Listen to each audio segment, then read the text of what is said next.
Pada penjelasan terdahulu, kita sudah membahas secara singkat mengenai metode simplex. Di video kali ini, masih merupakan kelanjutan dari metode simplex yang ada di modul yang kita punya masing-masing. Silakan disimak penjelasan dari part 2 berikut ini. Setelah kita ubah bentuk umum ke dalam bentuk baku, maka berikutnya adalah membuat tabel simplex. Jadi angka-angka yang ada atau yang muncul pada bentuk baku, ini kita masukkan semua ke dalam tabel simplex.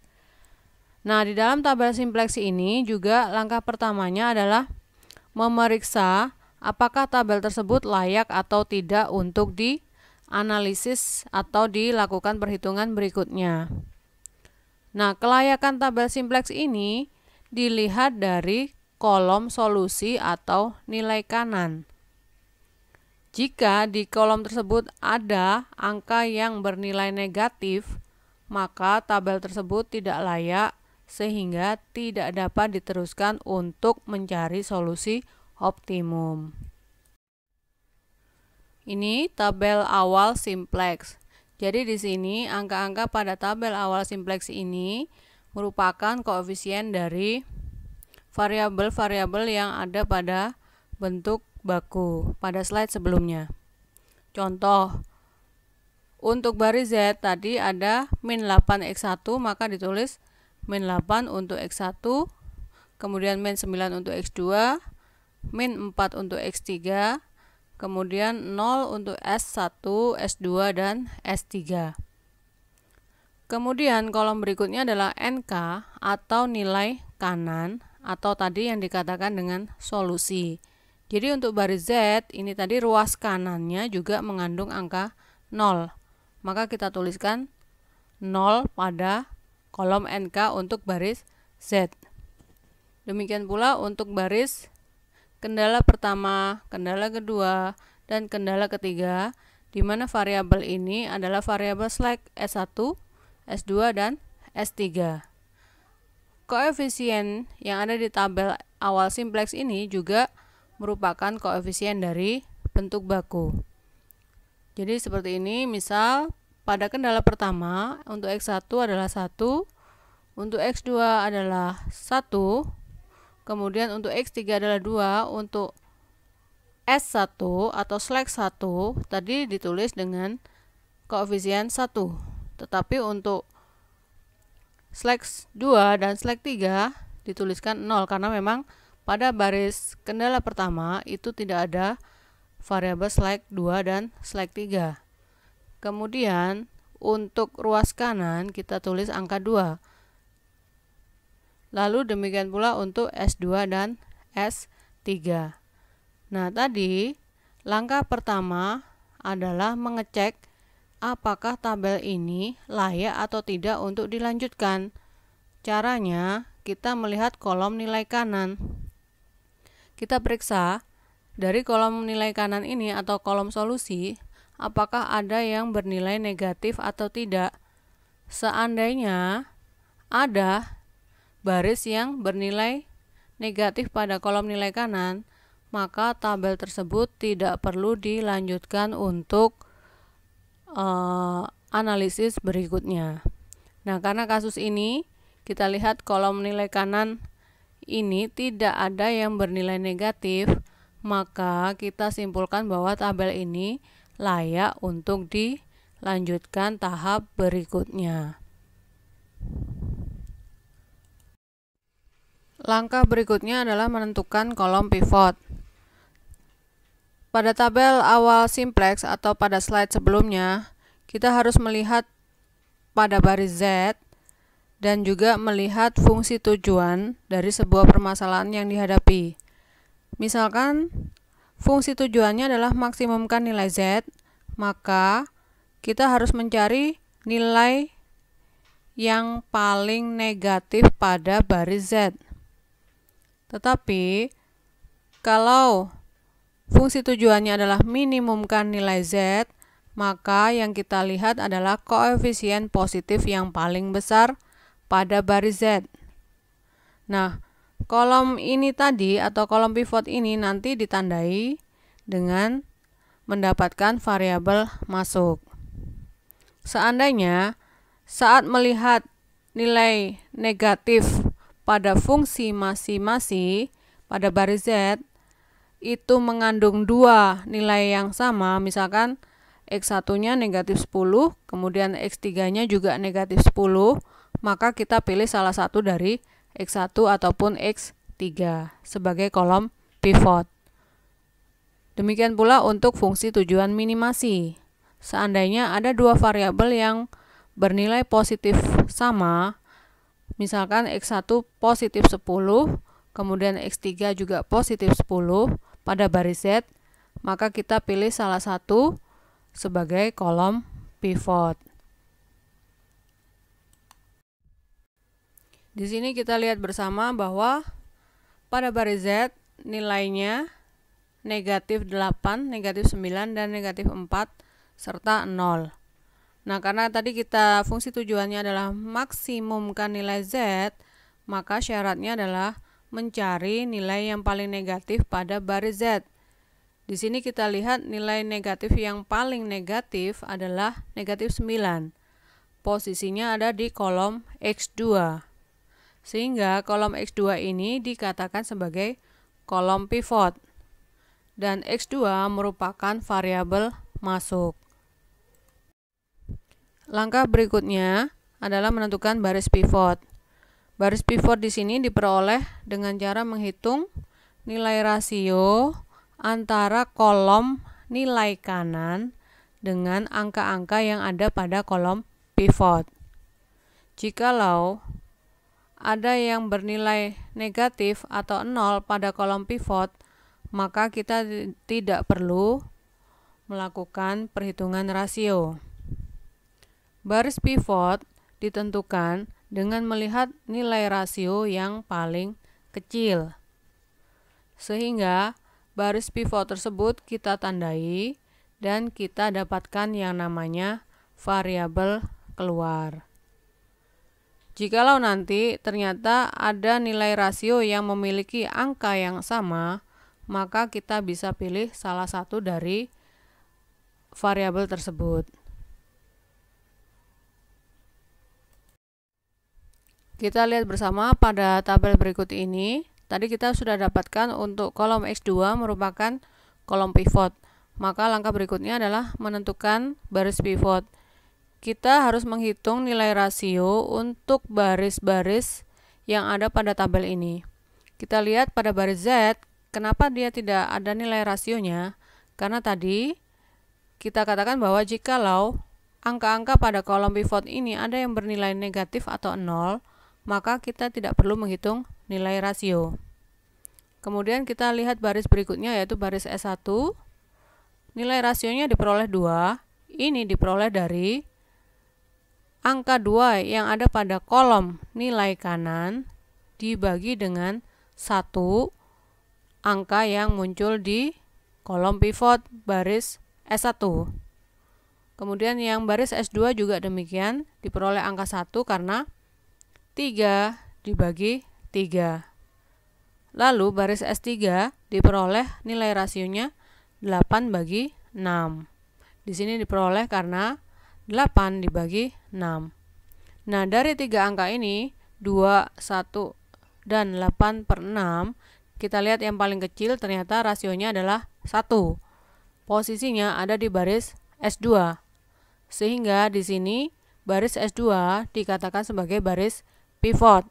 Dan juga kita bisa mendapatkan yang namanya variabel keluar pada S2. Kemudian langkah berikutnya adalah menentukan elemen pivot. Elemen pivot ini diperoleh dari perpotongan antara kolom pivot dengan baris pivot. Tadi kolom pivotnya posisinya ada di kolom X2. Sedangkan untuk baris pivot posisinya ada di baris S2. Maka perpotongannya itu adalah angka 3. Sehingga angka 3 ini dikatakan sebagai elemen pivot. Kemudian kita buat tabel simplex baru di mana di sini yang pertama kali kita fokuskan adalah menghitung nilai baris pivot baru. Tadi baris pivotnya posisinya ada di baris S2, maka untuk mengisi pada baris tersebut kita hitung, yaitu baris pivot lama dibagi dengan angka pada elemen pivot. Kemudian baris baru lainnya merupakan pengurangan nilai kolom pivot baris yang bersangkutan dikali baris pivot baru dalam satu kolom terhadap baris lamanya yang terletak pada kolom tersebut.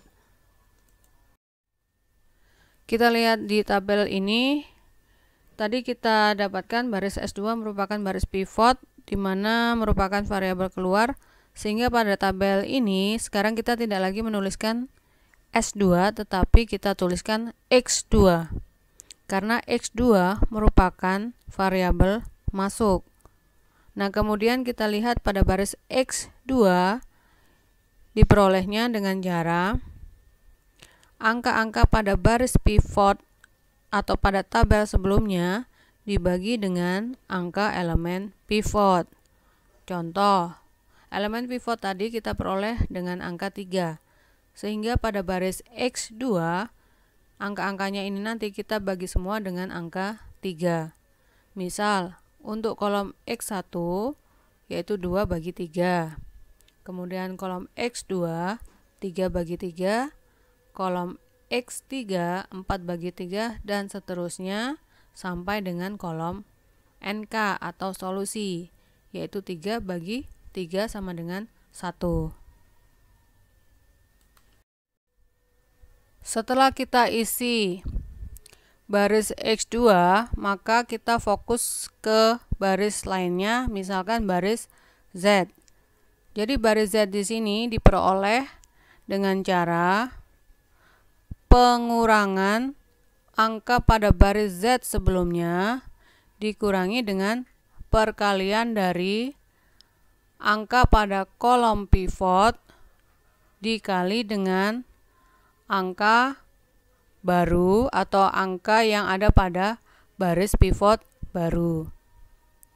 Contoh, pada baris Z untuk kolom X1 diperolehnya min 8.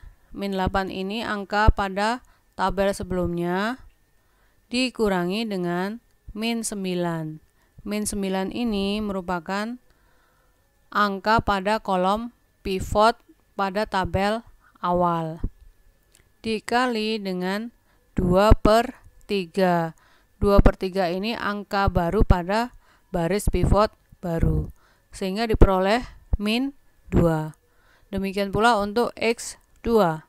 X2 negatif 9 dikurangi perkalian dari negatif 9 dikali 1 sama dengan 0.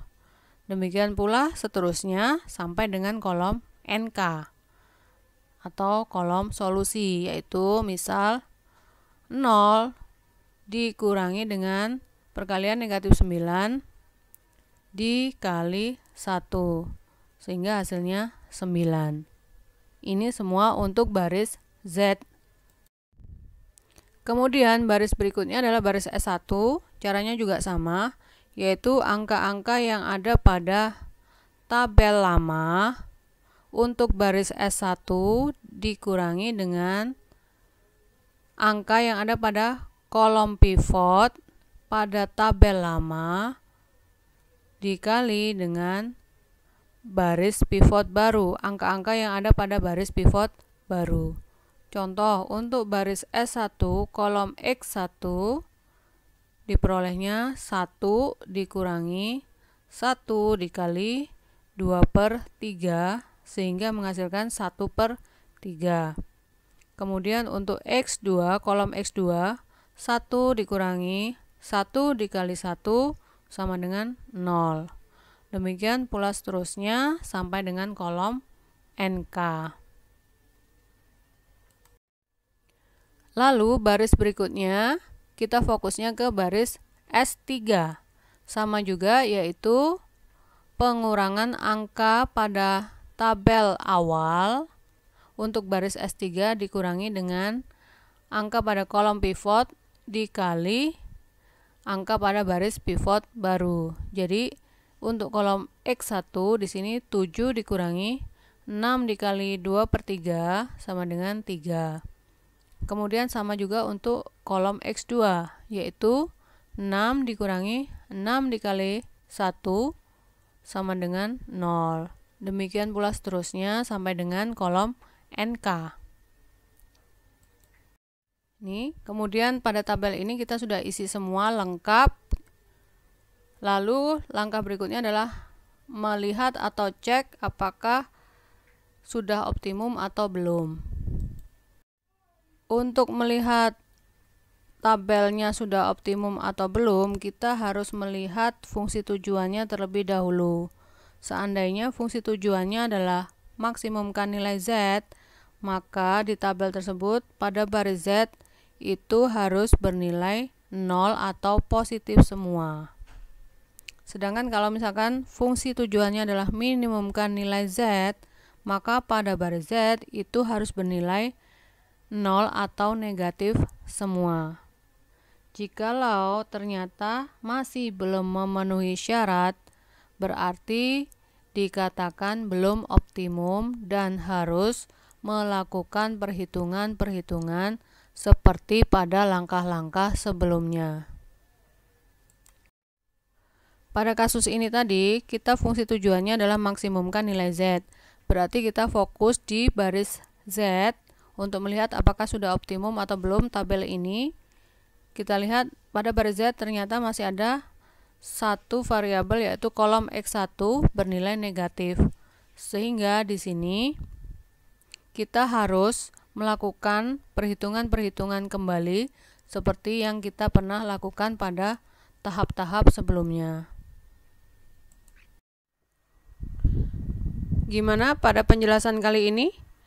Apakah bisa dipahami dan bisa diikuti dengan baik? Kalau misalkan masih ada pertanyaan, bisa kalian tulis di kotak komen di bawah ini. Nah, di video ini masih ada kelanjutannya, karena di video atau di penjelasan kali ini, kita masih belum mendapatkan solusi optimum dari permasalahan tersebut. Sehingga, perlu kita tindak lanjuti, dan kita akan membahas lebih dalam ke part berikutnya atau penjelasan berikutnya. Oke? See you on part 3.